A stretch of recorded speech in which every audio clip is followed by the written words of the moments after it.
Hey everybody, it's Desean. Today, our first topic of our news starts with Trump's former campaign chairman. Paul Manafort's house was FBI raided without knocking last month. Trump probably watched too much Game of Thrones and is telling North Korea to stop firing missiles at Guam over Japan, or he'll unleash dragons. Fire and fury. Secondly, we come to Disney. Disney announced they're pulling out of Netflix and starting their own streaming services.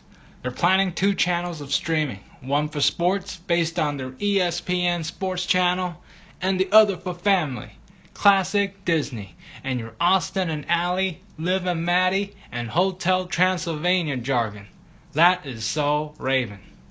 Of course, they aren't satisfied with their $8 billion a year cable TV deal.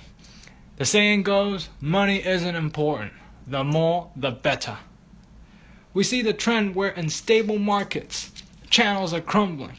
Media channel distributors like cable TV companies, Charter and Comcast, aren't happy with Disney.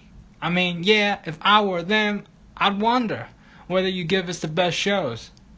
Previously, Nike is also sucker punching Foot Locker, going direct on Amazon.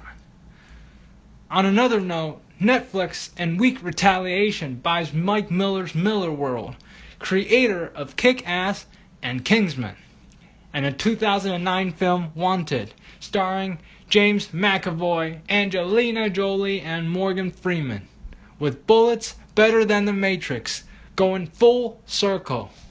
Oh, did I mention Kick-Ass and Kingsman aren't part of the deal? What are they buying anyway? Regulators last month announced that the scandal-plagued Libor, L-I-B-O-R, would be replaced by the end of 2021. Libor is a benchmark rate that banks charge each other for short-term loans. It stands for the Intercontinental Exchange London Interbank Offered Rate, originally determined by the British Bankers Association, BBA. A bunch of guys with cigar and wine, less the jazz, sitting around and determining it.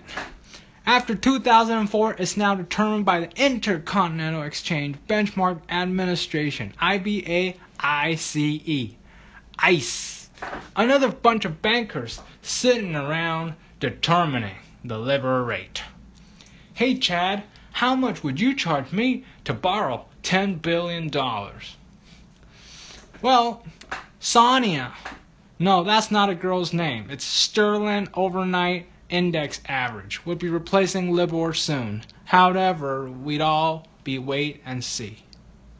The Mexican Central Bank isn't raising their interest rate of 8% since they believe that inflation is finally at bay. Their inflation rose to the fastest in 2008. And they believe that the raising price of tomatoes contributed to the raise in consumer prices.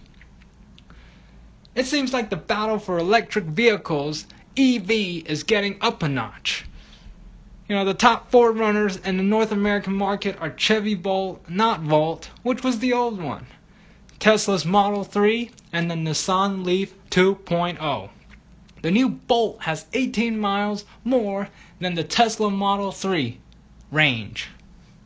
Well, the new challenger, right now would be Nissan Leaf 2.0. The announcement plans are on September 6th in Japan. Remember to get your $7,500 government subsidy. Tesla Musk is a master financier whose cars don't burn fuel. They burn money. He's issued some $1.5 billion junk bonds at 8 years, 5.75%, meaning he doesn't have to dilute his stock, and since it's junk, if the company goes bankrupt, he doesn't have to pay up. My advice to Musk, stay away from Johnny Depp's divorced ex. On another note, Consumer Reports is telling consumers to stay away from Microsoft laptops, saying 25% will present owners with problems at the end of the second year. AKA, MSFT wants you to buy a new model in 2 years. AMD's 16-core, 32-thread Ryzen Threadripper 1950X, starring $99 on Amazon, is killing it. On another note, Johnson & Johnson, J&J's Janssen company, just announced the Mosaic HIV vaccine prototype this week in Paris, led by Harvard Medical School's Beth Israel Deaconess Medical Center's Dr. Dan Baruch. HIV just might have a cure. Only 4 HIV vaccines have ever been developed in history. At the moment, the data is quite promising, and they're looking at the efficacy trial at the end of this calendar year, which will be conducted in sub-Saharan Africa and South Africa. These vaccines are delivered by a common cold virus and then boosted by a purified protein to augment antibody titers.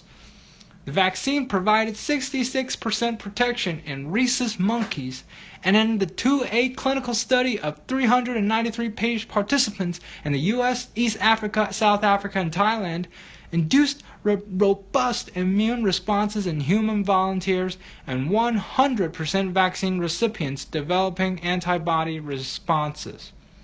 The 2A study is to evaluate the safety of the vaccine as well as whether the immune responses were induced.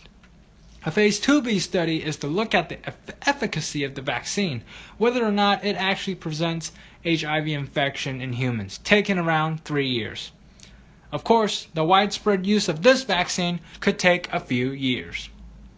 What do you think about your financial education? Paying off?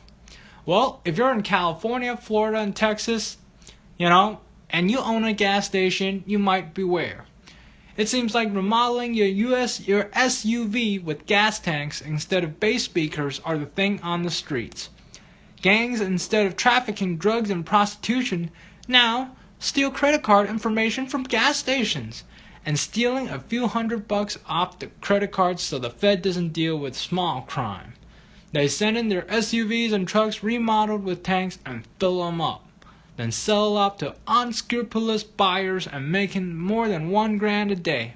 Then transfer the diesel to a 4,500 gallon tanker. It is estimated 20 million gallons of diesel are stolen every year. Refineries in the U.S. produce about an average of 12 gallons of diesel fuel and 19 gallons of gasoline from 1 barrel of crude oil in 2014. So that's about 1.6 million barrels of oil per year. Saudi Arabia currently produces around 10 million barrels per day. So yeah, petty white-collar crime, small jail time. Gangs won't be influencing oil prices anytime soon. And as we all know, oil prices fall around the range of $50 this week. All right, this is Desean.